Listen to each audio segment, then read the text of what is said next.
Jesus came from heaven, and he went back to heaven, and he knows how to bring you back with him. When I heard those words, my life was changed forever. I remember praying a prayer as a child, and I remember feeling God's presence. But for some reason at that time in my life, I finally understood who Jesus Christ was. I had heard about God, I had seen pictures of different biblical depictions of him, but I didn't understand that Jesus was a man and that he came to die for me. And that simple explanation of one of the most extraordinary events in history, the most extraordinary event in history, changed my life and set me on a course. At that time in my life, I was as low as I could be, the lowest point of my life. I found myself through my own bitterness and anger. I'd separated myself from friends. I'd separated myself through this bitterness and ended up sleeping in the back of a friend's recording studio in this room that had been flooded, where I laid down my mattress, and every morning I would get up and I'd put on my shoes because the floor was still wet. And I would walk around the corner only a few miles away from friends and family who loved me. And I'd brush my teeth in the gas station and try to get enough change to buy some food. It was really a terrible time in my life. And when I heard those words, there was such hope. I was playing in bars and spending time with people who were doing things that were beyond what you could ever want to imagine. The most defiled events that mankind can do. And I can say that that prayer that I prayed as a child, there was protection for me, because while I witnessed these things, praise God, I didn't partake in them. I don't know how that happened besides the prayers of friends and loved ones. But that day, through the miraculous work of God, I had been hired to run lights for a Christian evangelistic production. Do you think God was setting me up? So I got to sit there and pay careful attention as the gospel was played out, and at the end that man said those words. And I had one of those little headsets on with a microphone, and everyone who was there remembers that they heard someone praying the sinner's prayer over the headset. And they're trying to figure out who it was, because I was off in a little corner. And I didn't really understand everything that I was saying, and I was speaking these words. But like good believers, they came and found me after. The church that had hired me for this production actually over time had got me an apartment so I could stay in town. They furnished me with an apartment and with some furniture, and they came over uninvited.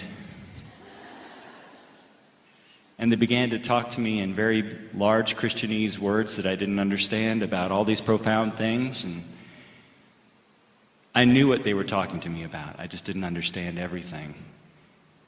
And while they were speaking, I remember sort of zoning out, and I started thinking of the reasons why I couldn't come to God. And if this is you tonight, I want you to pay careful attention to what I'm about to say. There were things that I wanted to fix in my life before I came to God. And they're so silly now. I wanted to get a haircut because my hair was about down to there. Well, quite long. I wanted to clean out my car because it was a mess. And I wanted to pay my bills because I thought, I can't come to God like this. This is seriously what I was thinking. And while they were talking, I didn't even stop them. I just walked into the other room, and I remember hearing them start to pray. And I knelt down on that bed with that comforter that they had made for me. Someone had actually made that comforter for me. And I put my head on that comforter, and I had a conversation with God for the first time in my life. I didn't just speak words, I heard the voice of God. And I asked him every question I needed to ask. And he gave me every answer I needed to know. And that sheet was covered with tears. You know what's funny about those reasons why I was waiting to come to God? There were some legitimate needs behind that.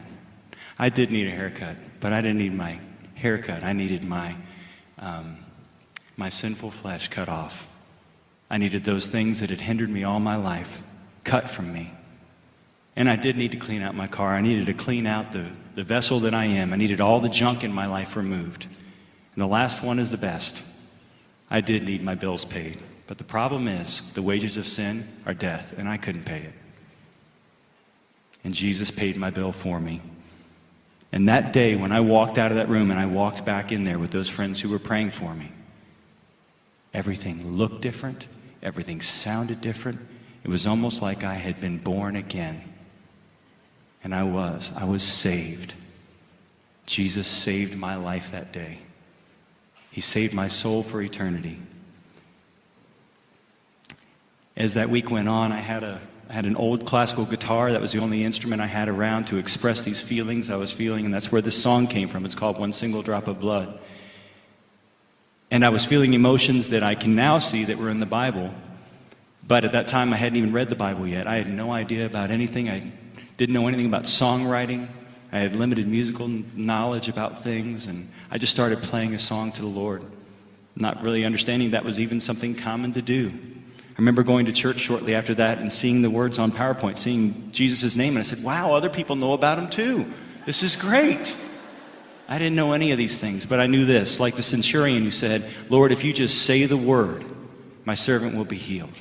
Or the woman with the issue of blood says, if I could just touch his garment, I know I can be healed.